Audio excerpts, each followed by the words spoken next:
سلام دوستان، خوش آمدید به کانال پخت و پزهای خانگی. ما امروز همراه یک نمود سامبوسه زیبا و با لذت تیار میکنیم. محصولات به ما لازم است: 300 میلی لیتر آب ایلیق، 600 گرم آرد، نیم قاشقچه دراش، 1 قاشق نمک، 2 قاشق مارگارین. ما در اول با آب نمک همراه کرده آمیخته میکنیم و به بالای آردمان کم کم می اندازیم و اکنون دراش و 2 قاشق روغنمان را همراه کرده خمیر میکنیم. اکنون خمیری ما هم تیار شد و در مدت 10-15 دقیقه باید دم گیرد. و اکنون خمیرمان را به 4 قسم تقسیم میکنیم.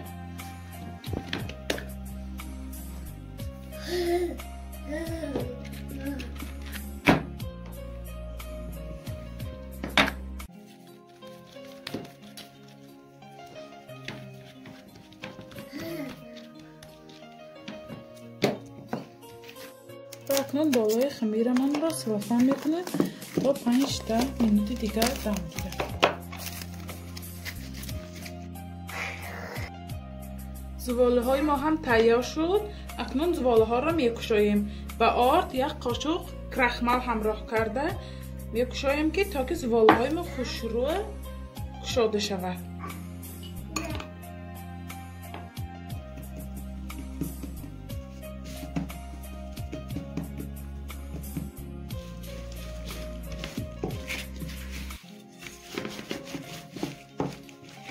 ما زباله ها را از 4 طرفش یک باری با جوبه میکشیم تا که همه طرفش یک خیل کشاده شود.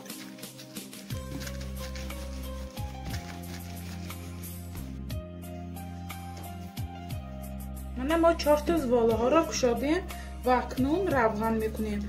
من روغن را بسیاری بد آب نکردم برای آنکه بسیار برقش خوشرو میبیاد. و اکنون روغن میکنیم.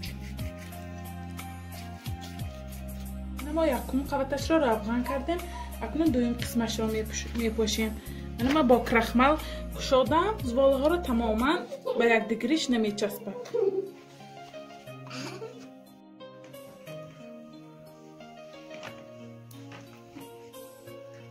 قبط زباله ها را روغن کردیم. اکنون آن را کلوله کرده میپیچانیم. طرز کلوله پیچانی گرفتیم. دو طرفی خمیر را به درون قطع میکنیم تا که همه طرفی زباله های ما یک خیله تیار شوند. به درون گرفته کلوله میکنیم.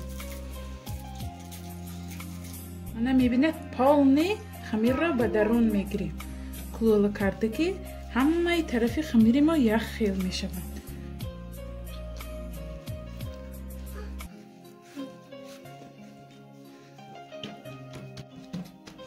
این گونه تیار شد و اکنون به مدت 15-20 دقیقه به یخدان میگذاریم. اکنون تا دم گرفتنی خمیرمان فرش تیار میکنیم. 400 گرم فرش، 4 دانه پیاز و پریپراوا نمک.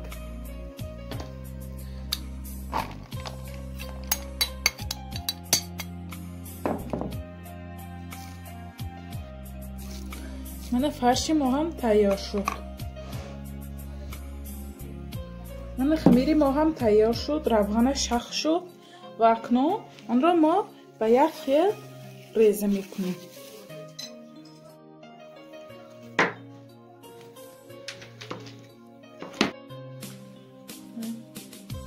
و اکنون همه خمیر را یک خیل ریزه کردیم.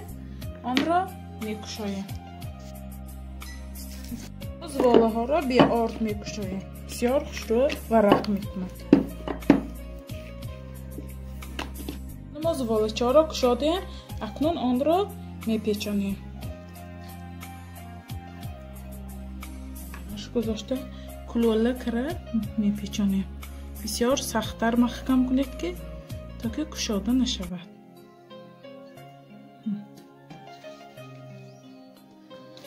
و اکنون برایش آرام میدهیم. من این گونه قالبچه خریدم و اکنون من با قالبچه خمیر را میبریم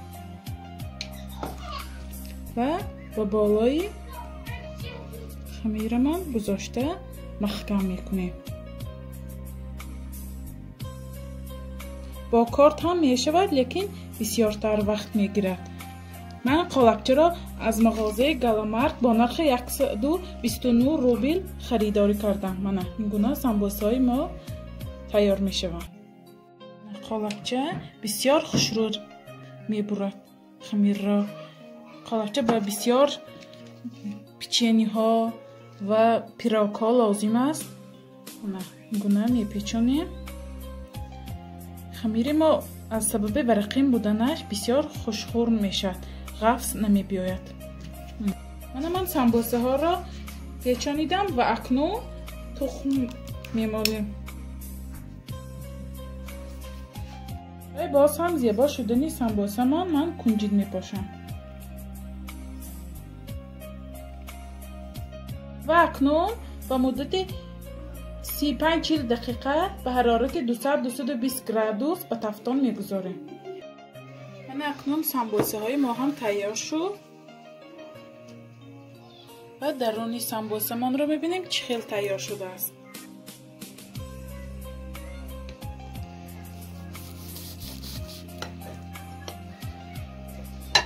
میبینید درونی سمبوسه های ما ملایم با لذت تیار شد. حتما شما هم برای نزدیکان خود تیار کنید. کانال ما را دستگیری کنید، پادپیساtsiya کنید و یار و دوستان را دعوت کنید. خیر تا ویدیوهای آینده در پناه خدا باشید.